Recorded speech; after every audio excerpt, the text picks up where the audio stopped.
Hello everyone, how's it going? I am the Average Guy 1983. Thank you very much for tuning into the video today. In today's video, I'm going to be talking about a couple of YouTubers who have been concerned about me hating and bashing gel audio because of the review that I did on the gel audio C7 system for my 2019 Ford Flex. Today, I would like to address that, so let's go.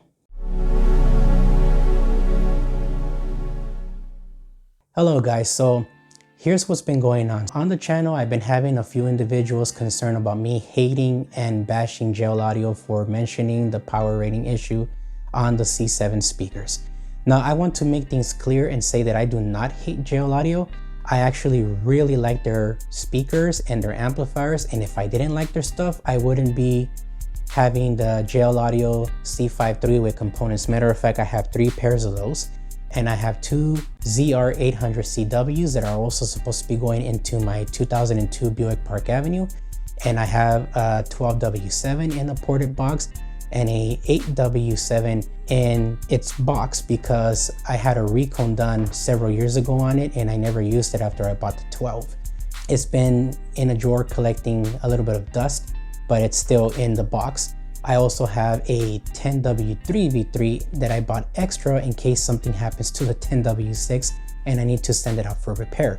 If I really dislike gel audio, I wouldn't have their technology. I would have never bought the C7s or anything like that. And I've never had any issues with the C5 speakers not being able to perform to their power rating when you're combining the 3-way components with the crossover and an HD amp. Now, talking about having them separately, I can't answer that because I've always used them in a passive way. So this person's name is JC and he had to say, LOL, efficient drivers do not need much power. This is basic audio. I could already tell that he's trying to discredit me for making my review. You're correct, but incorrect. You're correct because there are some efficient drivers. You're incorrect if you think that the gel audio C7s or even the C5s are efficient drivers.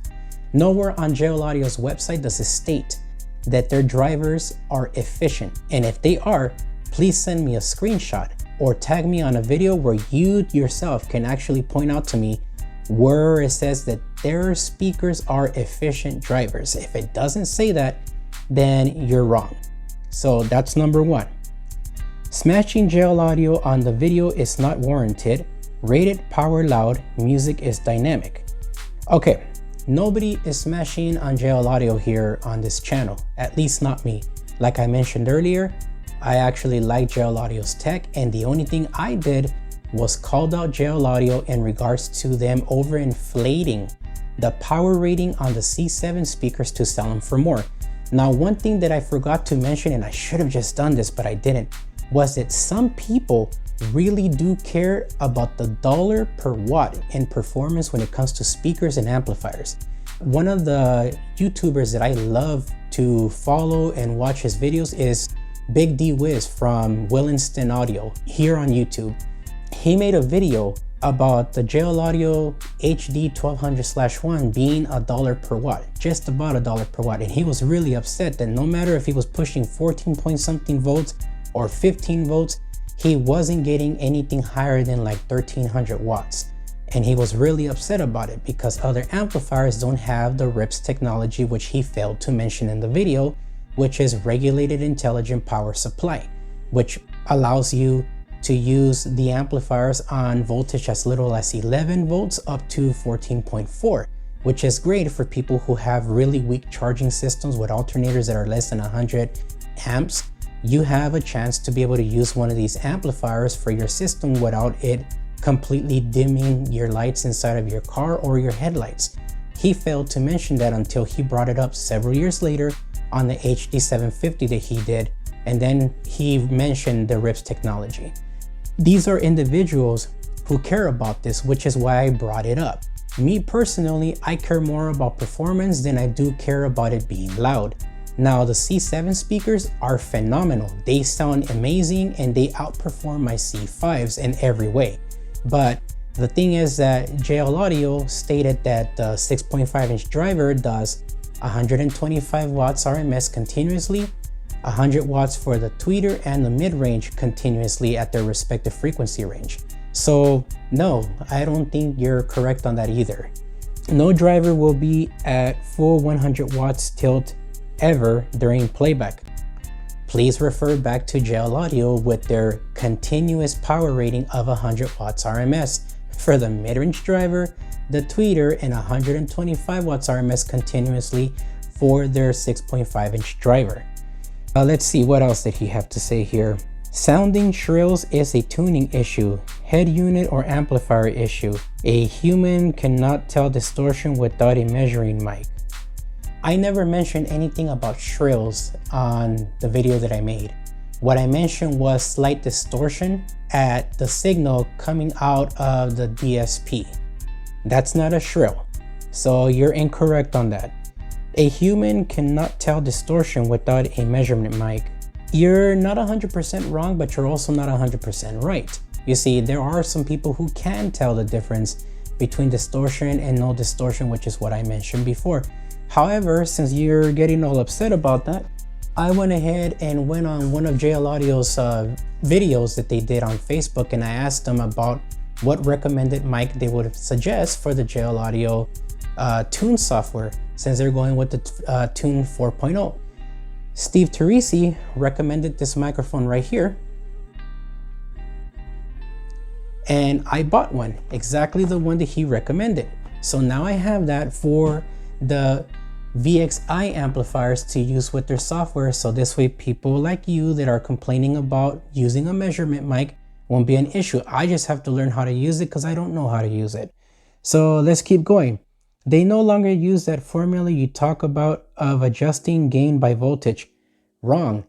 Many companies still use this technology, or basically this technique, including Dean and Fernando from 5-Star Car Stereo, when it comes to trying to get voltage or output power from a stock subwoofer line from a car that has a premium audio system.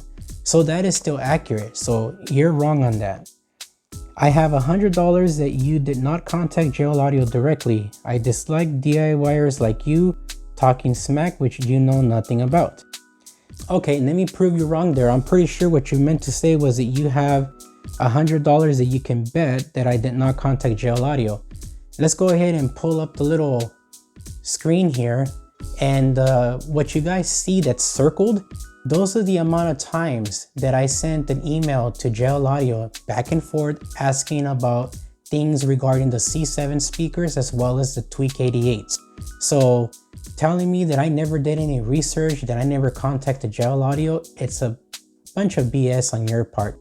You don't even know me personally to even be suggesting that I didn't do any of the work that I'm claiming I did.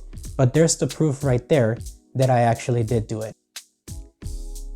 I dislike DIYers like you talking smack which you know nothing about. Apparently you know nothing about any of this stuff because you weren't with me on the day that I installed all the gear and all the troubleshooting I had to do for the speakers to sound right.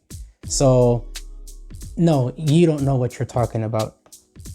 Let's see, what else did he say? You did not set up TWK as well as you should have. I don't understand what you mean by that, because to me, it sounds perfectly fine. The hiss you hear, I guarantee, is from the factory head unit. Many cars with factory decks have this noise floor. So for your installation, that is not 100% correct. No. The hissing is from the signal that's coming to the Tweak 88 that's not strong enough. Having the Tweak 88's knobs all the way up is going to cause that hissing issue that's going into the speakers. And I mentioned this on the video, if I turn up the head unit all the way to volume 20, which is its max clean non-distorted signal, and I put the Tweak 88's DRC205 knob to 0, and I slowly turn it up, you hear absolutely zero distortion. So no, my friend, you don't know what you're talking about. Let's see here. You brand bash JL Audio tying into a stock system that is less than par.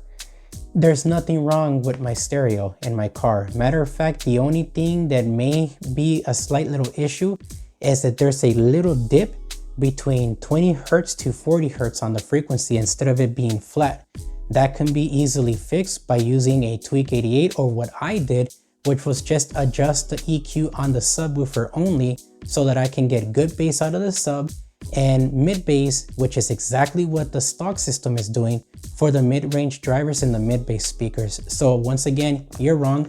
I bet you probably don't even own a flex to even determine that my audio system is all out of whack. It says here, bypass it and see what you get. I can't bypass a stereo like that. I don't think you understand that I'm tying into a stock radio, and that is the only source that I have to be able to get audio. So this is all this guy had to say here. It was just more hating than anything, but I figured I would address some of those issues for you guys and respond back to this guy.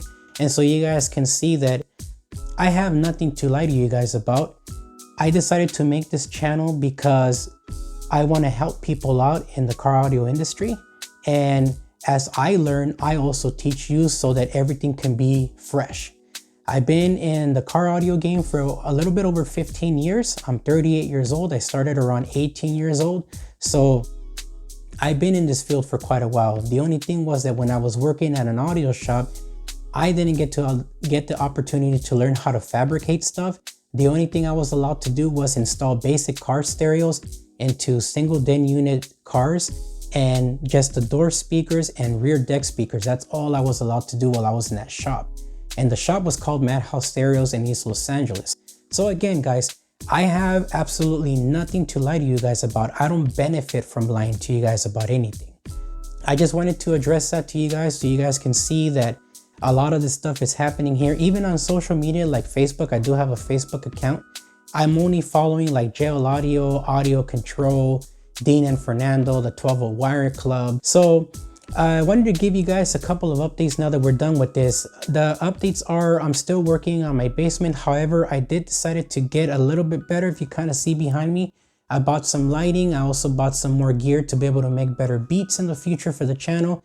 And if you can see right here, I actually bought some gear from Sony, $2,200 lens, as well as a Atomos Shinobi monitor and a bunch of other stuff. I purchased or pre-ordered a Sony Alpha 7 Mark IV to be able to start recording my videos in better legit 4K than off of my smartphone, which I'm trying to do my best with on pro mode and lighting. So hopefully the new future videos that you guys will see will come out in way better quality. I'm also taking some classes in cinematography that I decided to do on the side so that I can be able to get better with the gear that I just purchased, because I have no idea how to use the lens or the monitor. I just bought it based on recommendations, and the same thing goes for the microphone that I got based on recommendations from Steve Teresi himself. So other than that, thank you very much for tuning into the video, guys. I hope this didn't bother you guys. I just wanted to share with you guys my experience with some people. The other three guys, well, hopefully if you're still on, this answers your question about me hating on JL. I love JL audio gear, and I don't think I'm ever going to leave the JL game. I love the JL speakers, and I would definitely reconsider purchasing the C7 speakers again if I ever have to. So other than that, thank you very much for watching. You guys, please have a great day. Enjoy your Christmas. Happy holidays.